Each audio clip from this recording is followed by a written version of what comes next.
Welcome to the next chapter on the basics of English. So basically, last time we talked about the parts of the sentence and syntax.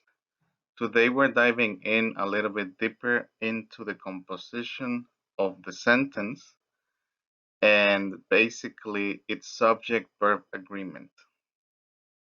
Compared to other languages, English has it very easy. There is not much to think about. In Romance languages, for example, we have to concern gender and we have to concern number. Same thing in some other Germanic languages, like German. English doesn't have that problem. The only thing we have to deal with is number, right? So we don't have to worry about gender, only number. And even then, the only distinction is the ending. For instance, if we look at Spanish specifically, the plurals, depending on their position, have a different ending. First person plural is different than second person plural than third person plural. Same thing for the singulars. First person singular is very different from second person and third person. English doesn't have that. We only have a main distinction between first person, second person, and third person, and that's it. So let's dive in so you can see what I am talking about. So subject-verb agreement, simple present, right? So we will start with the most basic fundamental tense in either language, which is the present, and it's the simple present, the tense that tells us an event that is generally occurring. As I said before, there is no gender, so all nouns are just nouns, right? The only gender that we can think of is in humans. So basically, Paul is a male name and Brandine is a female name. Other than that, chair, table, sugar, salt, machine, they have no gender. They are agender, right? There is no such a thing. French, Spanish, German, they do have gender, but not in English.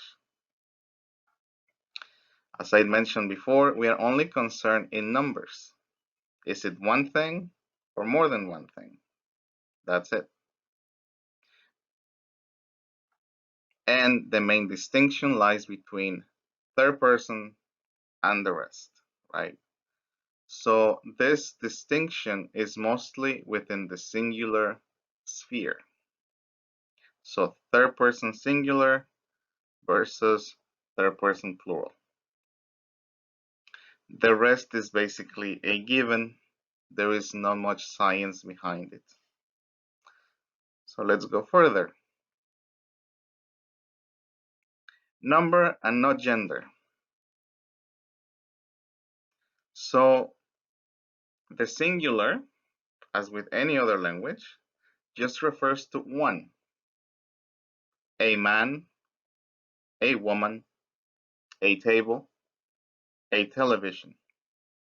The man, the woman, the television, right? Only one. The plural, it's two or more. Same thing.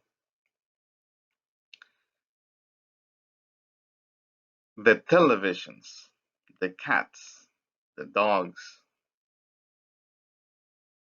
Now, there is some exemptions to the plurals. So here I noted that basic plurality is an S at the end, right? So televisions, cats, cards. However, there are some exemptions because there's also singular nouns that end on S, like cactus and octopus. There are some plurals that do not end on s, such as men, women, people. But those are for other time. Right now, we're just concerned on the main distinction, right? So most of the nouns will end on an s to be plural. Most of the nouns will not end on an s to be plural. That's the fundamental distinction. So the dog runs to me. The dog won. A dog runs to me. One.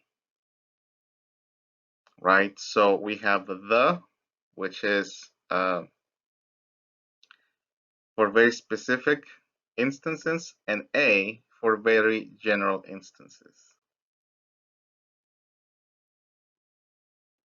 The dogs run to me, or some dogs run to me. Here again, we make that distinction. The dog, one. The dogs, more than one. In this case, three. A dog, one. Some dogs, more than one. In this case, three. So where is the S? Again, it depends on the noun. It depends on what we're saying. So, in simple terms, the S on a noun tells us S plural, S plural, us plural. For example, if a noun ends on a consonant, we just add the S. Bean, beans. If the noun ends on an O, sometimes we add an ES. Potatoes. And if the noun ends on an S, we change it for an I. Cactus becomes cacti. So those are some of the simple rules that we are finding, right? So if it ends on a consonant, an A and an E, we just add an S. If it ends on an O, we sometimes add an ES. And if it ends on an S already, we change that S for an I. Cactus, cacti, potato, potatoes, bean, beans. Very simple. We just have to pay attention to the ending, right? So at this point, we should be able to distinguish between the one thing and the many things, right? So bean is one, beans is many, potato is one, potatoes, many, cactus, one, cacti, many. So then what is the third person then? Same logic here. Let's use what is not to define what it is. Very philosophical. So in the singular, the third person is anything that is not I or you. Very simple. So the third person is anything that is not I or you. That means is he, she, and it. So any noun that we can change for he, she, and it is a third person singular. On the plural, it is something or anything that is not we or you. It is they. So the third person is not you and I. The third person is not we or you. The third person is he, she, it, and they. So for our singular, anything that you change for he, she, and it will be third person. And on the plural side, anything that you change for they will be third person. So sometimes it's easier to define what is not rather than what it is. Again, very philosophical. So it is the third person, anything that is he, she, and it, not you and I. On the plural, it is anything that is they, but not we or you. Now let's focus on this logic and let's focus on this rule. The S will dance with the plural noun, but also with a singular verb. So the S likes to have fun. So when we are looking at the subject-verb agreement, we are playing with the S. The S is ever present on a third-person subject, verb, dance. It's ever present. It never goes away. Unless it's cactus, then she can, go fly a kite. But generally, this is how it works. We dance with the S. The S dances with the singular verb or with the plural noun in the third person. So here, for example, the cat meows, meows at the moon. So the cat meows at the moon. One cat meows. We have an S. It's not attached to the kitty, it's attached to what the kitty does. Cats, cats, meow at the moon. So in this case, the S is on the noun, cats, on the subject. So the subject of the sentence has that S sound.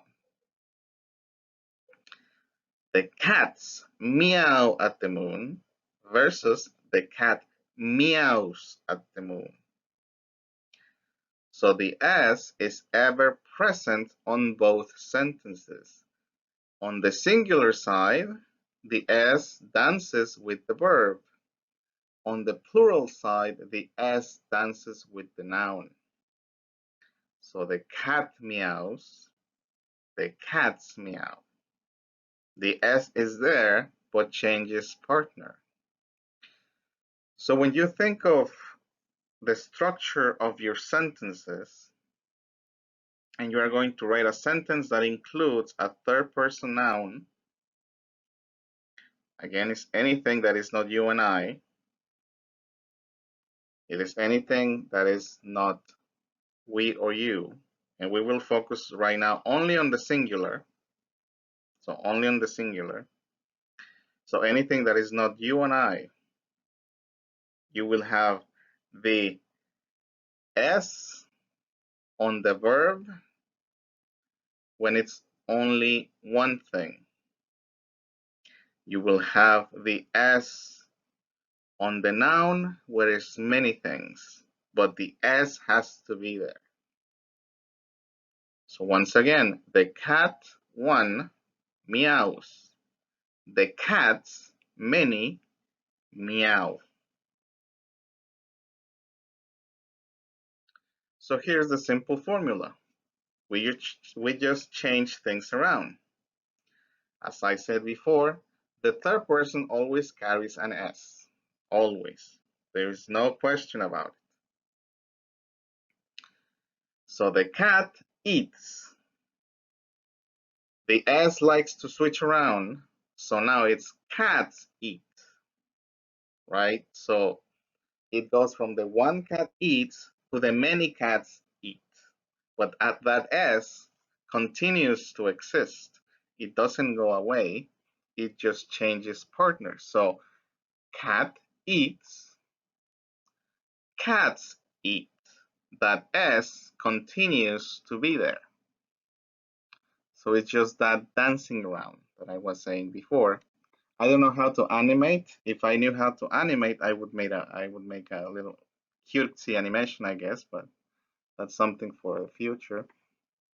But in this case, that S continues to be there. So when you are formulating your sentence, when you're formulating your statement, think of this. An S has to be there, either with the thing or with the action. So the cat, one, eats, action. The cats, many, eat, action, right? So that S continues to be there. Even with the verb to be, it doesn't escape. So a letter is open, is, right? Ends on S. A letter is open. It should say opened, not open, but it's fine. We just correct it. A letter is opened. Opened. See, we need to do that grammar. And then at the bottom, it says some letters are opened. So that S continues to dance around. The verb here is not is, becomes are, because plural, but the S continues to be there. Letters are, letter is, but that S becomes ever present. It doesn't go away, right? So in English, that's your anchor. Anything on the third person singular will carry an S. Anything. Anything, or not on the third person singular, let me backtrack that. Anything on the third person, anything on the third person will carry an S, either on the noun or on the verb, right? So if it's a singular noun, it's an S verb. If it's a plural noun, it's an S noun. But that S is ever present there. So let's do another example again. A girl plays D&D, Dungeons and Dragons. So girl plays. Some girls